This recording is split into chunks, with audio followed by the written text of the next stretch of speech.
More medications, less health. Something's broken. Traditional medicine manages symptoms, but true healing addresses root cause. I'm Josh Rimini, pharmacist turned healer. At Beyond the Pills, we merge ancient wisdom with modern day science to inspire you through stories of transformation, practical trainings, and holistic healing. Join me and other practitioners as we guide you towards vibrant health, body, mind, and spirit, and move beyond symptom management into true healing. All righty. Welcome back, everybody, to Beyond the Pills, where we have and cross the intersection of ancient wisdom and modern science for true healing. And today's a fun episode for me. Our guest today is Dr. Manju Dawkins. She's a board-certified dermatologist with an impressive background spanning Columbia University, the University of Maryland School of Medicine, and chief residency at Albert Einstein College of Medicine. She served as an assistant professor at Mount Sinai, where she was twice named Teacher of the Year, and has practiced across academic, hospital, and private settings all over the place, mostly in New York and Los Angeles. But beyond her clinical excellence, Dr. Dawkins is also a visionary innovator and a co-founder of Thimble Health, the first comprehensive solution designed to reduce needle pain and stress. Her work has been nationally recognized, earned the grand prize at the American Academy of Pain Medicine Innovation Challenge, and the Innovation Award from the Skin of Color Society. At the heart of everything she does is in a powerful belief that healing begins with tangible compassion, bringing humanity, care, and intention back into the patient experience. Today, she's on a mission to transform how we approach pain, fear, and connection in healthcare. Dr. Manju, welcome to the show. Thank you so much for having me, Josh. I'm so excited to be here for a real conversation. Well, when we connected and spoke, we had a good connection because it was light. It was this, what you've come up with it is innovative, and I want to talk about it because I've been a pharmacist for, I don't know, a long time, and I've been in community, and we've done all sorts of things with vaccinations and pain. And there's a stigma around this whole thing. And when we had this beautiful, engaging conversation, I wanted to bring you on because, it's real. It's not something that's been discussed or brought about. So just bring us back to your origin, right? Like when we first met, you've trained, you've taught, you're a dermatologist, and here you are at the top institutions of medicine. Just share some moments around what got you to where you are right now, because it's not like a linear path. It never is. But I want to hear the origin stories. They're always fun. I'm going to go way back and just start with my own childhood. I mean, I hated needles as a kid, but you're made to feel like something is wrong with you and you should comply, and what's wrong with you. So I suppressed that for a while, and then, went through medical school and training and everything. And I was always kind of like, ooh, do we have to do that to that kid? Or like, can we just give them something to make this a little easier? Again, thought like, this is it made me feel like I was a bad doctor because I wasn't able to just push through and like do the hard procedure on this poor child who suck it up, go. Yeah. And so then I finally had my own kid when I was a third-year resident in dermatology training. And so I took her in for her first vaccines. They're about a month old, kind of amorphous blobs at that point. They don't give you that much. But man, when she got stuck, she looked straight up at me with this like piercing look of like, how could you let that happen to me? Just like pain, betrayal, confusion. And I was like, oh dear, what have I done? And that's when I realized, like, what are we doing? Like, this is insane. As a mother, my job is to protect her, and I did not do that, and as a physician, my job was to do better, and I didn't do. So that's when I was like, we got to do something else. And so, this as a pharmacist, in dermatology, we prescribe a prescription numbing cream called EMLA for cosmetic procedures. but we don't really use it in medical, for medical procedures. But I was like, well, I'm going to do it for her vaccines. And so I was in training, and so there I'm surrounded by doctors. So it was pretty easy for me to get a prescription. And that's not the case for everyone else. And so I used it and it was a total game changer. And I thought, why isn't everyone doing this? Well, not everyone has access to that prescription medication, and not everyone knows how to use it. It's actually kind of hard to use. You got to put a big glob on, occlude it with saran wrap or a Tegaderm, leave it in place for 2 to 3 hours. It melts at skin temperature. It causes metahemoglobin. There are all these issues with it, but I knew how, and it was fine for me. So it was years later, when we were actually moving from New York to Los Angeles, that I was talking to a friend in anesthesia, and I was like, you should do. And then I said the whole idea for Thimble, and that's how we got started. I love it. I love the entrepreneurial journey. And it's the same journey, like solving a problem that hasn't been solved yet, right? You see it, you have experience here, you have experience there. I have some technical questions that we'll Mhm. get to, of course, because Mm. I do compounding and we do BLT and we have all these different cane medicines and things. And I wanted to talk to you a little bit about the formulation, but how, like, most people think of needle pain as minor, right? Mm. It's just that thing.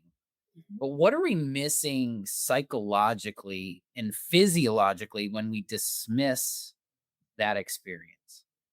Yeah, I think when we step back and really look at what a needle procedure is, it is a stranger holding a sharp metal object and piercing you with it. And inherently that is a scary thing. And when you go back to our primitive selves, it's the same idea as the saber-toothed tiger's tooth going into your flesh, right? That might sound dramatic, but I think our human biology perceives it as such. And so it's pretty darn human and natural to have a fear response when something like that is happening. And so instead of shaming and instead of dismissing someone when they're feeling that way, if we can have understanding for it and say, I get it. This is scary for you. I understand that. What can we do to make it better? The response from that human is going to be completely different than if you're just like, what's wrong with you? Suck it up. Like, get over it. Like, it's completely different.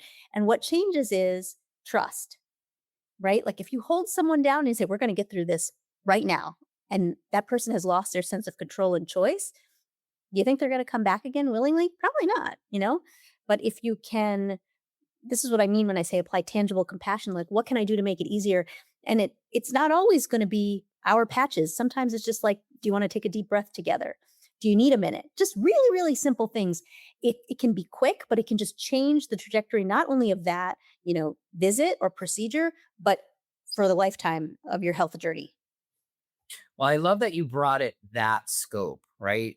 First, yes, it's an autonomic nervous response. It's fight or flight, or it's rest and digest. It's never both. It can never be both at the same time. We are duality beings in that respect. So, yes, when there is a fight or flight response, it's the same. It doesn't matter whether you're stuck in traffic or the saber-toothed tiger's coming after you. We still have that same 1400 chemical reactions that happen in a split second. So I like that you're bringing that to the space of empathy, seeing someone where they're at first. I remember this is when I used to do vaccines and stuff, is like I would get year after year after year like, "Hey, I'm coming in for my vaccine, but I'm only going to Josh." Like, Mm. because I would have some level of compassion with people to just wherever they're at, and so they got that calmness from me versus, and then when you were describing this, it's like it's funny because I'm thinking about some of the times where my infant children at the time, they're 10 and 12 now, were going for vaccines. We did the delayed vaccine schedule, so we were going more often, it wasn't just jab, jab, go. And getting both sides of that paradigm where you get the nurse ratchet who comes in and the baby's screaming and they're just like holding them down and throwing it at them and then leaving. And it's like, I wouldn't like that. So I'm glad that we brought all that to head, and that is the key piece of why you're doing this, is to make it easier for them, not because it's a nuisance to the administrator, right? Yeah, but actually, that's a really important piece of all of this is that um, the system in which healthcare people are operating in is not designed so that they could offer compassion or empathy because the time has been shortened and shortened and shortened as the years have gone on. And so I remember even when, my older one was younger, it was actually her pediatrician giving the vaccine. And you can see how it's changed over time. Yeah. And now it's just like one nurse who has to just basically close off his or her heart and go in and just do the thing. And, and that is not a good thing. And it's not any individual's fault. That person isn't a bad person. That person is just trying to get through the day and has to kind of build a wall around their own heart in order to withstand all that crying, and all the pain that they're having to induce. So anyway, I mean, that's just another one of the reasons. That's another motivator for me is like, I just see a lot of people in healthcare suffering, patients, parents, and healthcare people, nurses, doctors, MAs, like everyone is having a really, really, really tough time. And so I hope it can be just a part of just a small part of solving for some part of that. No, I love, and that's so important to address. And I'm glad that we are having this beautiful conversation, which is why I love long form conversations because you never know where they go. Oh, but that is part of it. Is like what I heard you saying is what I also believe is like health care has become more transactional because of the and again, it's not anyone's fault. It's the systems around it that Yeah. prevent us from having crucial conversations that are empathetic, that are holding people down in a way that helps them heal. And that's generally how and why most of us went into healthcare in the first place, right? And then you Yeah. get into the system and the system's rigged for you to go the other direction. You're like, what did I get into this for? This is why a lot of the healers that I interview that have come from traditional medicine is we're all frustrated in it, right? Like the providers, the systems, like you said, the parents, the mothers, the clients, the patients. And so I love that we're creating that and moving into that little piece that you said, what can I do? What is the little thing that I can do to help? So that's sort of the defining moment, the creation of Thimble here. And was there a specific patient or a specific moment or a peak emotional experience that made you say like this just has to change? Was it your kid or was it something else? It was definitely that was the moment. It was my kid. But then there were so many subsequent moments where it was like a reinforcement, There it you know, is. because it's just things are going to happen in life, and it's not going to be perfect. But there's just so many. Once that alerted me to the problem, you just kind of take notice of every interaction thereafter, and you can just see when it doesn't go well, and when the frustration arises on the healthcare person's side, it's because they're constrained by the system, and it's not because they're a bad person. But man, as the parent in that situation, it feels so bad, and of course your reaction is to get frustrated with that person, but then you have to remember, nope, nope, nope, nope, nope. We're all on the same team. We're all trying to get through the day. How can we help each other? Because I think, yeah, I mean, that's what I see a lot is like the system has really positioned us against each other. And that's not the truth. We're on the same side. Everyone is working towards healing, towards getting healthy, towards getting better. And it's just making me think about the word healthcare. Like care is in the word. Care means to love, quite frankly, right? To show your love for someone. And no one likes to talk about in the context of medicine, but it's just the truth is like when you love your neighbor, which is everyone around you, like you're going to care for them in the way that you would care for yourself. And I just see that the system has robbed us of that. It tries to depersonalize every patient and frankly depersonalize every healthcare person also. And it makes me really sad. Well, thank you. One for having the strength and the compassion to speak that truth because I believe similarly. Like we use the word love in certain ways in our society, but really to me it's a and there's no issues here. Like the people talk we talk about this all the time, the intersection of spirituality and science and how the word care, right? Care is compassion, care is love, care is anything above courage, Mm. basically on the Mhm. emotional scale. Mhm. And you can put a scientific perspective on that from um, another Hawkins who did something with that, or you can look at it from the place of just being heart centered, Yeah. right?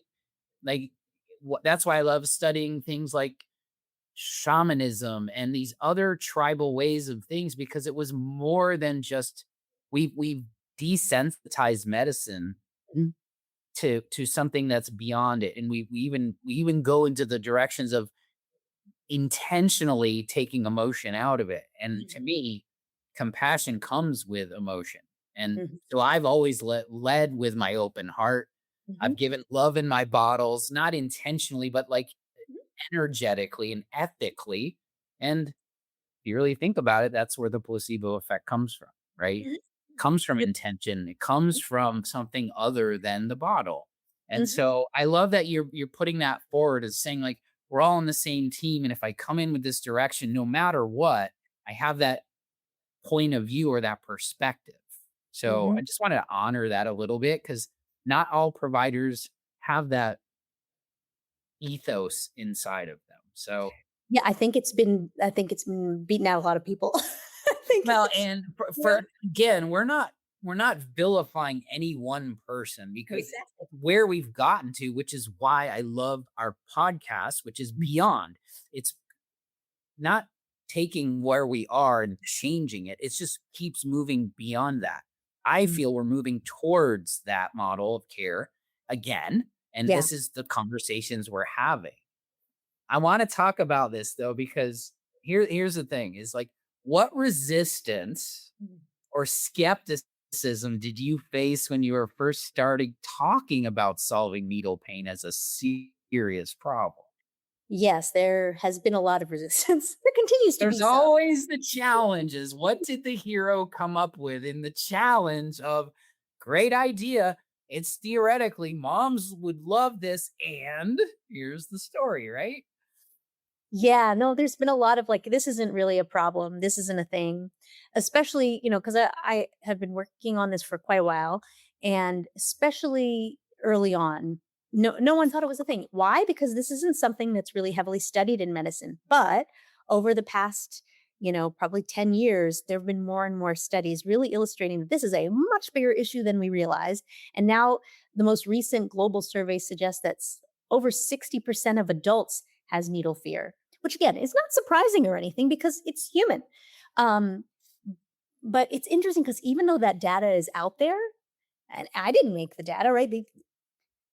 It's out there, but people, I think because we've been so conditioned to believe that we should be sucking it up and that we should be okay with it, that no, no, no, this isn't a real thing. And it's so funny because I have conversations, you know, with people, especially, like I have to raise funds, right? So I have conversations with investors and they're like, I don't think this is a big deal. Well, my wife has this and my kid has this but it's not really a big deal. So it's interesting because almost every conversation you have, someone has got a family member or someone will kind of say, actually, I really hate needles too, but they can't really apply that globally because they feel like it's a me problem or it's a my kid problem or it's a my wife problem. So it's super interesting, but I think we're opening. I think like you said, I think that the change is happening and people are realizing um like, that it matters how you feel when you receive care. Well, it's so important that what you said is really and I can tell you've been in this story for a while, right? This is the journey of this thing. Is like, especially like thinking about it, like, because I'm doing a lot with men's health and men's vitality and opening their hearts. And like, we're perceived as men to like suck it up and not have emotion and, be what is the song? Big girls don't cry, right? These things where this societal pressure is, oh, it's just a needle. We should not know it. But literally, it's a trauma. Like, literally, it's a trauma. And we know a lot about PTSD and trauma now.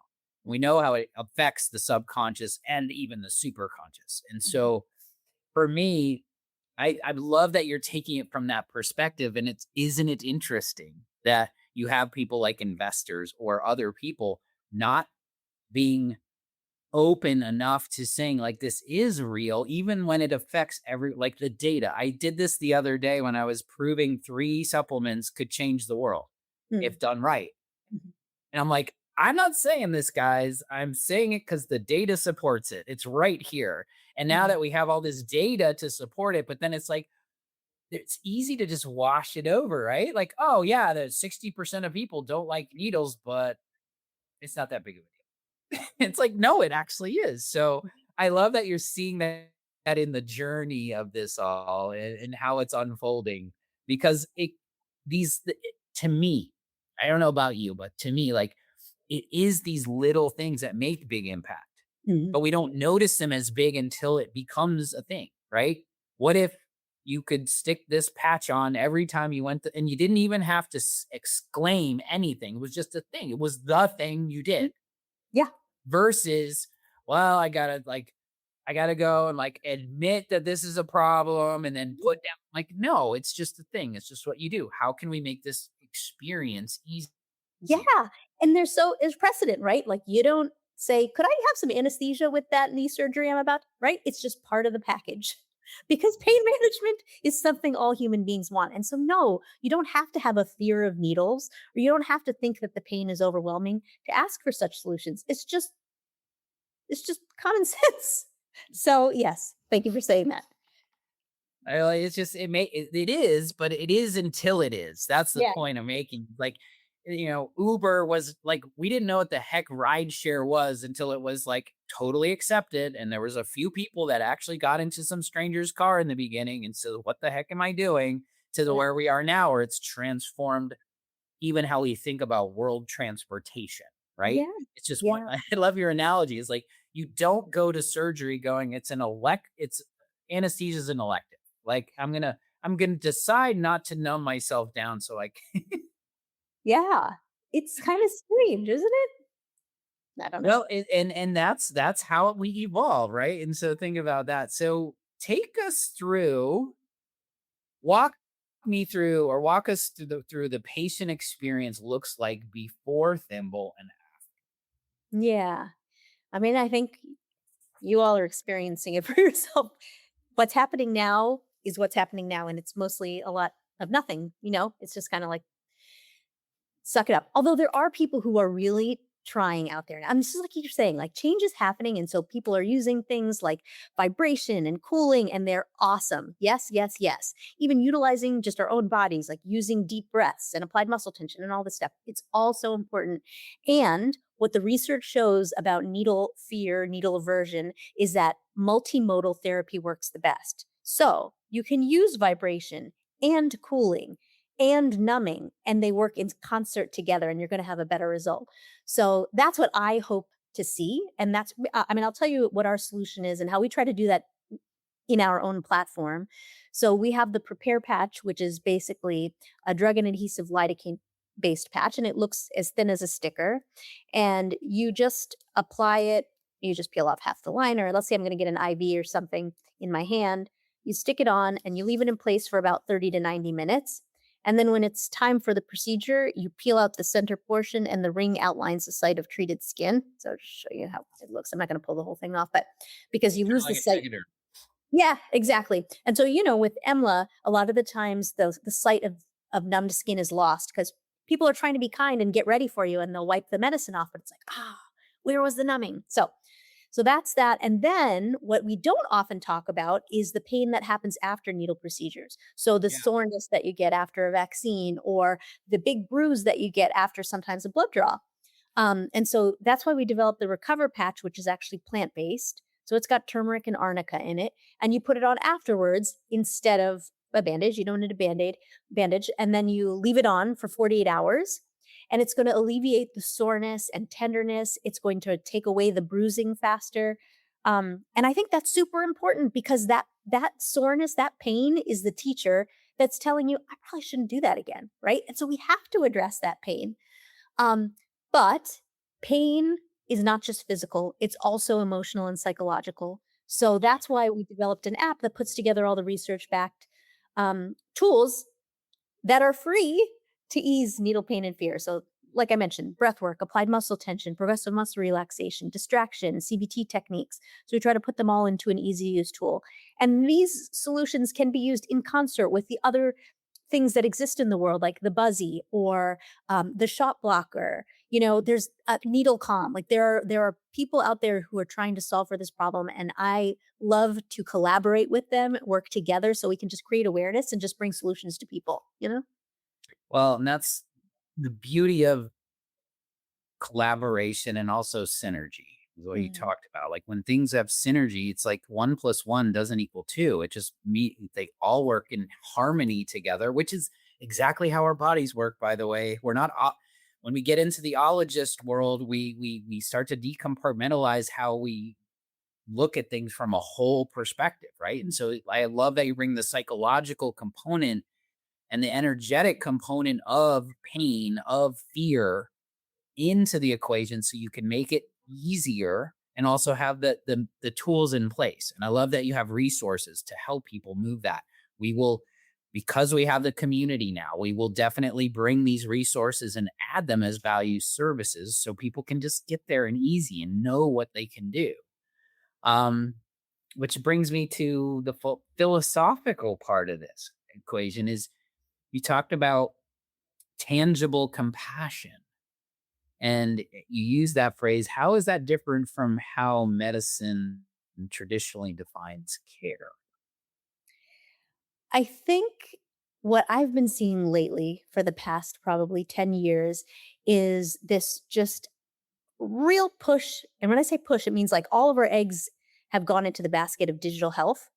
I think digital health is wonderful and it's solved so many problems, but it's not everything because at the end of the day, we're human beings Yeah. that exist in the material world. And so we still need physical things, which, and when I say I'm holding my hands because that's important. Like our hands are important. So laying a hand on a patient makes all the difference in the world. Laying a hand on a patient with a patch exponential, like you were saying. I love what you just said, by the way. 1 plus 1 doesn't equal two. It's a good point you make about when we add these different modalities together. It's 1 plus 1 equals eight potentially. You know what I mean? The return is so much greater. So yeah, I think that we can't forget that we as human beings have evolved to still be human, and that's going to require physical solutions too. And so um it can't just be the app alone, for example. We have to give people something that they can feel. That's what I feel. Well, it's a great part of this conversation around just where we're going as humans, but especially in our field, healthcare, well Mhm, care, healing, is I believe that we have this technological resources to allow us to be more human because we're mhm, doing less of the technical stuff and more of the yes, I'm a big believer. And I sense the pendulum swinging back around. Like COVID gave us these things that allowed us to do things digitally, but I don't think that was the solution. That was sort of the solution at the time, which allowed us to do the things we do now.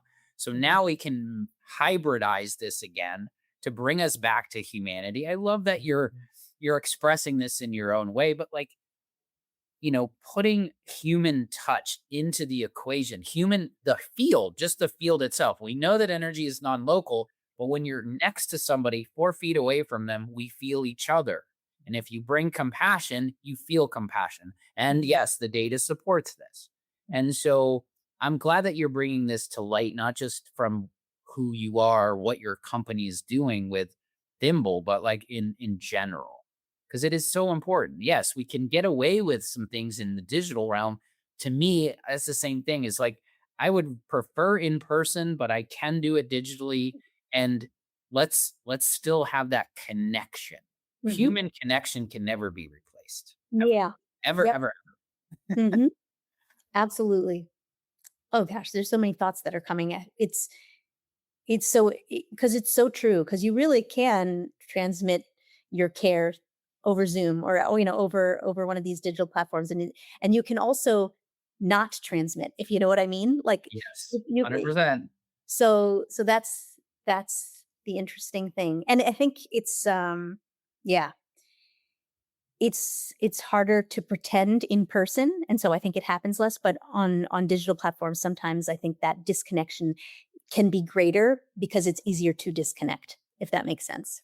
Well, you also maybe you can tell me if you agree or have seen it, but like people are starting to see this again, right? There's this rebound effect where like you're getting every like Zoom fatigue and like you're getting into the like there's less and less online programs coming because more people are wanting to be in person. They're wanting to be connected and they don't have to intellectualize that. It's just literally a thing. It's like, oh, I would rather go hang out with my friend today rather than go do the thing. Yeah, And totally. it's a slippery slope because I have 2 young children and they're drawn to these technological things and it's like there's some place where I had the conversation with my daughter yesterday or maybe this morning. It was like the tech that you're using for your games or whatever, or texting your friends, I'm like, it doesn't replace you being human. I was like, you got to get outside and feel what it feels like to be outside. You said it, like we got to feel. Feeling is human. There's nothing else about it. So thank you for bringing it to more light. That's what I'm looking at. So we went to the tech. Where you mentioned your interest in lowering healthcare costs, Mhm. improving productivity as well. And how does something like Thimble actually play into the systems level? Yeah. So yeah, it makes sense, right? On an individual level, hopefully the patients feel, you know, more comfort, more control. Caregivers hopefully feel the same. And then healthcare professionals will hopefully will be able to do our jobs better and more efficiently and more safely and all of those things. And an important one I think for me is and that by the way, we've seen it in surveys that we've done with healthcare professionals. I thought people were going to say, "You know what I really want Thimble for is to make me faster or safer." I thought they would think of self-serving things. But the number one thing that people chose as the major advantage was the ability to provide compassionate care, which I love that so much because it's just like you said at the beginning. People go into healthcare because they care about people. Like it sounds cliche and nobody really believes that anymore, but it is the truth. And we saw it in that survey. So that's on the individual level. But on a system level, you could see how patient satisfaction would go up, right? And that translates into higher reimbursement in the current system. You could see how it might help with adherence to your injectable medication or the vaccine or the blood draws that you're supposed to get yearly or any of these procedures that, a lot of us, maybe we don't have severe needle fear, but we might say, you know what, I don't feel like doing that now, later. But later can become 2 years sometimes. So Yeah. um, so then you can see how that translates into public health improvement because if people are kind of getting the preventative care they need, then people are healthier. And so that translates into cost savings on the corporate level, right? So insurance companies could potentially save money or, there are all kinds of people who could benefit. And I think those that see it early enough um, and are willing to bet on, providing compassion, because it's a bet at this point. Because it's a new idea. I know it sounds crazy. It is a new idea, and I think especially at a corporate level and an enterprise level, people are like, "Should we be spending money on that?" And I'm like, "Yes." This is what all of these big, consulting companies like every year. Accenture comes out with a report. Like, what do healthcare consumers want? They want empathy and they want trust. Well, how do you give that? You have to earn it. And how do you do that? It's about having safe interactions. Shame does not provide safety. Solutions do, right? Like, I don't know. So we'll see how it all shakes out. Well, I beautifully said. And because of AI, which is artificial intelligence, right? We're becoming less and less trusting. Trust is actually at an all-time low in the world. And so, you know, the paradigms are shifting. And so the things I believe, and it's funny that you've shown that the data supports it and the surveys. I love that you're doing that, by the way, that you're actually querying real time, real data, real people, real practitioners. But it's like, if trust and empathy are what people want, and that's what we want to deliver, we should probably be looking for things that we can do that are simple, easy, valuable in a lot of and shit fun. Like let's make it fun Yes. so everything isn't so analytical and so like deep. Like if empathy can't be, it has to have feeling to it. Like that's so it's fun that like you are, to me it's like you are a compassion company. You're not in the, and you see it in your face, you see it in how you like, you literally, what you set out to do to solve a small problem, you really were solving a bigger problem. And that bigger problem was, how do we make this easier for people to feel and to deliver more compassionate care? Because that's what we all want. So I love that full circle moment to allow this one tiny little thing to actually, if you think about it, expand it over time, can be one of those drivers. Oh, Josh, I just feel so seen, and I just like I don't have I'm speechless because like that is if we can be the compassion company, I I I'm done. Like that is just everything. Thank Well, you. the thing is this stuff isn't branding. This is just, you have that intention. You see it, you feel it in your space, like how you talk and what you are delivering isn't product. It's literally passion in a product. Like for me, the same thing is like, I don't sell a men's vitality program. I don't sell a beyond the pills community. I just want to deliver more value to people so they know that there are people out there that actually have their back in the realm of health and healing and all these things. So I love that. Yeah, it's Um, exactly what you said at the beginning, actually. It's not the pills, it's the pills plus intention that actually creates the effect that you want to see. And people can call it placebo, but it's effect, period. You know? Well, when we start analyzing it, then it becomes the problem, right? It's like, oh, but 30% of people get better off nothing, and that's just washed out with a randomized controlled trial. Like, no, why do people get better off 30%? I don't care why. I care that they do. And to me, I had to go through a whole journey for that, like learning about shamanic energy work and energy medicine and going, oh, it's all about ethics and intention. That's all it is. Like there is no, it's this blending of like heart again and building that out. And it's just coming out in full circle in this conversation. So I really appreciate it. Yeah, you're right. The evidence is building, and I'm looking at a book that I have over there. I think it's called. Oh man, I can't remember. I think it was like the compassion. I can't remember. I'll have to send it to you later. But basically, it just the book starts with the Well, it's example. over there. Go get it. I want to see it. You can't do that to me. Be right back. See what happens, guys? We just work through this stuff. This is how and why it's so fun to play in this realm, because we can talk about whatever we want and these things happen and I don't make it up anymore. Okay, this is the book.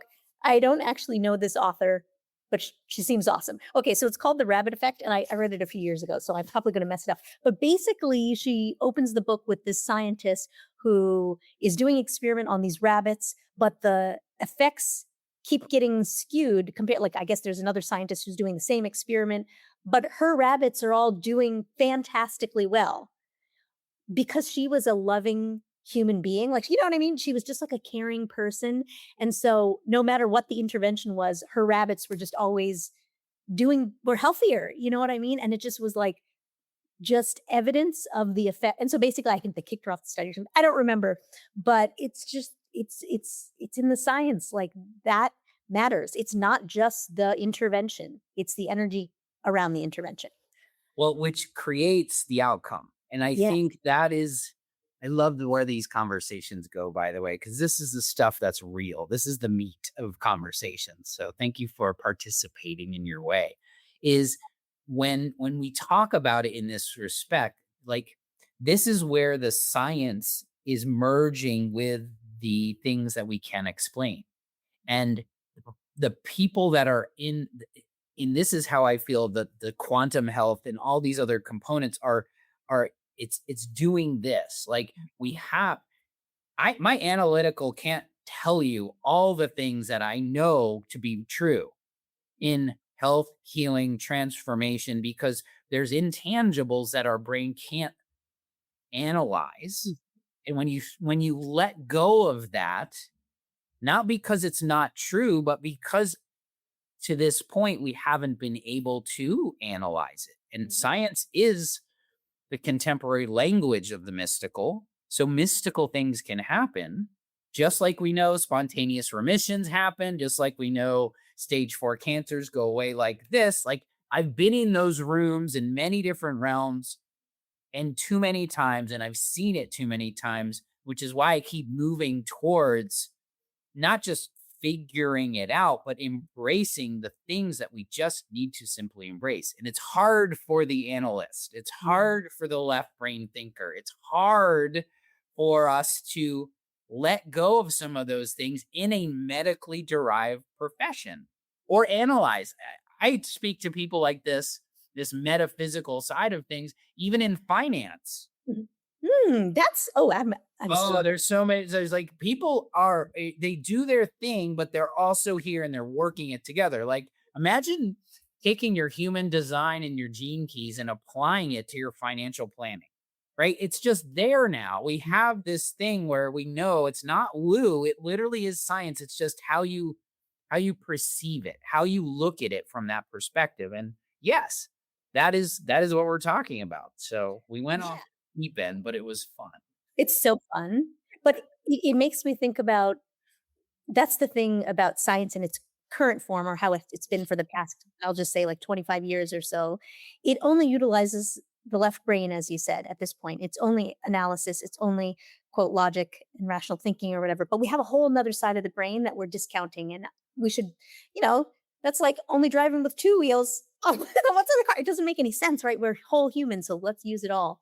And the thing about science is that it's retrospective in nature in many ways. Like data looks always backwards, right? You're only looking at what happened in the past. And so if you don't, if you only use data to do anything in life, you're just only repeating the past in some form.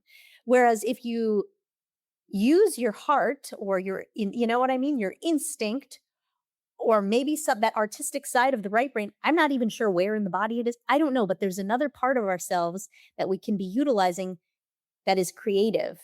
And if we use that and then look back, we will create new data that supports that thing. And that's progress, right? That Just looking at data yes. alone doesn't create movement, you Well, know? that is the when we're talking about mind body energy or mind body medicine, it literally is. It's the mind thinks, but the heart knows, and that Mhm. knowing is the intuition. And like this is, but the full circle thing of why my personal life, my professional life, and how I've gone all the way into the the deep realms of the analytical and wellness and science. And then I went full circle back and I'm sitting there hanging out with Shabipo healers in Peru who have been learning healing mouth to ear for generations upon generations. And they're like, well, yeah, we already knew all that stuff. You just had to like, we've been waiting for you. Like the yogis of the world, like we've forgotten that side and now we're awakening to it. Like, because I believe, and this is where I think some of the pitfalls of our medical world today is we discounted it because we went to this field, right? Like acute medicine went to chronic care medicine, and pharmaceuticals went from acute care to chronic care. Mm. They really forgot the steps that we took when we used, like, I'm thinking, like, you know what? When the doctor or the pharmacist, even 100 years ago or 50 years ago, like, we didn't have all these tools, but people still got better, right? Isn't it? I think about that You sometimes. made a house call and our interventions were so archaic from the perspective of medical science, but some of that stuff actually worked. Like you knew the doctor and he came to your family and he saw your kids grow up, and like we've lost some of that, and I think we're awakening to it is what I'm saying. I Mhm. think you, I, like a lot of the people that I know, love and trust in this world, well, we're working towards putting it back into balance. Yes. Ah, balance. Yes. And I Balance. always say balancing because there is never one balance. You're never No, on the teeter true. totter like fully. It's one way or the other. You're always moving, and you're putting it in that space. Um, Thank you. Thank you for going on that ride. Yeah, that was fun. Um, how is this journey of being a founder and like running a business and looking at investors and all this other stuff, like how has it changed the way you see yourself compared to when you were just in clinical? Oh man, I think I might be a different person. um, have had to grow up a lot. I guess I'll put it that way. And I Mhm. just really love the analogy you just spoke of with the balance and how you can never just be on it. You're always falling off, but you have to be okay with like, okay, I fell off and now I'm going to get back on, you know? Because just when you think you figured anything out, it all falls apart. This is the nature of the game. And so, anyways, I mean, you probably have a lot in common in this way. Like I was pretty risk averse and frankly fear based and just kind of did what I was supposed to do and got on the train tracks of medicine and checked off all the boxes. And, growing up, that was all I wanted to do. I just wanted to be a doctor when I grew up. I tried to look for other things. I was a teacher for a year, but it just always came back to medicine and had never thought about business at any point in my life. So it was really more that this problem presented itself. And then, you know, I thought I can do something about it, so might as well try. And so then there's just been this like huge learning curve because I don't have an MBA. Thankfully, my co-founder does. But I just had to learn a lot along the way. But what I've really had to learn about is myself and to learn where fear has stopped me along the way and to learn that, you know, we humans are always capable of learning. And so we just have to open ourselves up to that and kind of open ourselves up to failure, I think is another thing because um, it's something I noticed like in medicine, it's not allowed, right? You're not allowed to fail because people's lives are at risk. And so you cannot fail. But in some ways in the startup world, and I'll use the example of tech, failure is part of the process, right? Like they come out with an app and it's bad, right? Like they don't wait till it's Yeah, they perfect. want to break it. Exactly. And then they have, version 9.765, right? Like there's multiple versions until you get to there is no final product. It actually continues to iterate. Now, as a healthcare company, we can't do that. We have to be safe and we have to be effective from the start. But there is a balance with like, you know what? You're not going to solve everyone's problem right away perfectly necessarily, but you can just try your very best and continue to iterate and get better. And so I think that's something that I've had to get comfortable with, because it's not necessarily in my nature or wasn't. So yeah. Well, it does get you to grow up quickly. I remember when I started the first version of our community pharmacy, like I had no business experience. Like I didn't have an MBA. I just read books. Like what is an entrepreneur? I don't even know. And it's like I remember the books I read and I remember the things I did. And it's taking that leap of faith, right? It's taking that you're so passionate about it. It's so aligned with you that that you have to take that step. And yes, the adage of the entrepreneur is, fail fast. That's it. Like fail fast because you're gonna fail. So fail fast, get back up, do it again. Like it's just you have to have that numbing piece to it because I believe you're either winning or you're learning, Yeah. and learning is winning because when you fail, you learn more than when you don't fail. When you get the challenge and you're successful, like you don't learn from those. You learn from all the mistakes and all the trials and tribulations. And I'm sure version one of this path was not what it was today.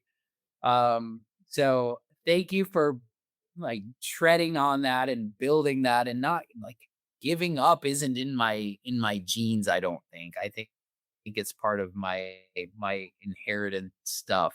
And of course there's shadows to that because you don't want to push yourself into burnout because we Exactly. all do. And Mhm. so then we balance back, we put that pendulum in right place. Um as we close this beautiful conversation, first, where can people find your stuff? Our website is thimblehealth.com. So would love your support. And we're HSA, FSA eligible. So Oh, cool. always trying to make it accessible, more and more accessible for people. And ultimately, like I said, we want the healthcare kind of corporations providing it to patients, but we will get there with your help. And then, we're on Instagram at thimble.health. Um, and, LinkedIn, All find that me, stuff. Okay. all the Cool. things. Well, I love that we have our community platform now because when this episode drops, we'll have all the links in there so people can see where all the resources are. The thimblehealth.com. You and I are coming up with a coupon code so our members can get access to deeper member resources and pricing on your product. I just had this thought, this Mhm. thing like, well, one, this should be in every community pharmacy everywhere. So I'm happily send you where that is. They've served on national boards of pharmacies for a very long time, especially in the Developing Opportunities Committee. Oh, So wow. there's 20,000 independent community pharmacies. They're all jabbing people with injections. We should definitely get them to move in that direction. But like, imagine if that patch was included in the vaccine itself. Yes. Like, why can't GlaxoSmithKline come in and Pfizer say, like, why wouldn't I? And then pit them against each other. So whoever puts this in gets a better experience. And because they're already making hand over fist on the actual medication. But like, what if? What if? I love the what if conversations. Why not just stick it in the package inserts right there? Yep. Or every biologic or every GLP-1 or every, why not make it easier for people? We're putting an alcohol pad in. Right. It's like you put the glove on, you got the alcohol pad, you got the band-aid, put on the thimble. Like, it's that Yeah. simple, right? Yeah. Well, I'll do a couple rapid fires before we close up, but thank you, Manju, for helping me uh, bring more light to these conversations. It was fun today. If you could shift one thing in healthcare overnight, what would it be? Oh, my gut response was time, time with patient, Mm, which so, translates so to good. love So again. good. It's just really like so that we can connect, really connect again. Mm. For someone listening who feels disconnected from the system or afraid of medical experiences, what do you want to say directly to them? I get it. We have not served you. It's the truth. So your feelings are valid and we can do better and we will. That's it. So good. Because that's what people want. They want to be seen. They want to be heard. They don't want to be told. Oh, Um, it's true. It's like it's so true. it's It's really hard for me to say that to a medical provider sometimes because we're trained yeah. to diagnose and tell you what's wrong with you and then give you a piece of paper that's going to fix you. And then all of a sudden, we've lost all of this space of like, maybe I'm human too. You're human too. I'm not above anybody. It's why I don't put doctor in front of my name a lot of the time because I just want people to just like they know who I am, but we also respect where we came from, right? Like there isn't this hierarchy. It's like we're both together. I'm gonna help you heal. I like being the guide. The Yeah. coach in the journey doesn't play the game, guys. Yes. The patient is the doctor of the future. That's what my mentor says. Yes, you know your body better than anyone else. And so you are in control. You, the patient, we have power over ourselves. Like that is the truth. Oh my gosh, there's so much you just said there that I just lost everything that was in my mind. But that is so, so important. And like basically what it's been such a paternalistic setup, which hasn't served, you know, the healthcare person or the patient, right? Because you feel like, oh, I'm supposed to have all the answers. I better tell them what I think. And it's like, no, we're all trying to do our best. And that's enough. And what's also like about what you said is like when we're all trying to heal, you're just the coach. I'm just the coach. I'm just here to help in any way that I can. When I am able to help, I am healed. That's why medicine can be so rewarding, is because when you're able to help someone else, you receive that right back. And it's healing for both people. Like that's why people go into healthcare, because we know that, I think deep down inside, like that's the beauty. That's the beauty of this practice. And so we all as individuals need to reclaim that. I love it. And so true, right? And it's funny. We talked a lot about it, and this just happened to be in my pocket today, but it's Oh, I love it. I love it. I can't make it up. I'm sorry. It just happens that way. It's just alignment. This has been a very beautiful conversation that I had no expectation, but I love the way it went. I love where we went. And so thank you for how you're showing up in the world, what you're doing for people. and taking that compassion into your own hands and allowing it to just unfold the way it is. So, Manju, thank you so much. This has been Thank so. you, Josh. Thank you for creating this space and for just speaking the truth. I am so grateful for you. Thank you. Thank you. Received. Um, that's a wrap, guys. This was fun. I hope you enjoyed it, gave you value. Go check out thimblehealth.com. We're gonna put those in the resource vault. And until next time, stay well. Thanks for joining me today on Beyond the Pills. If our mission to deprescribe 10 million unnecessary medications resonates with you, share this episode, subscribe, and leave a review. Whether you're a practitioner or someone ready to reclaim your health, visit rx2wellness.com for free resources to begin your journey. Together, let's go beyond the pills and co-create a world of vibrant health and true healing. Until next time, live better and stay well.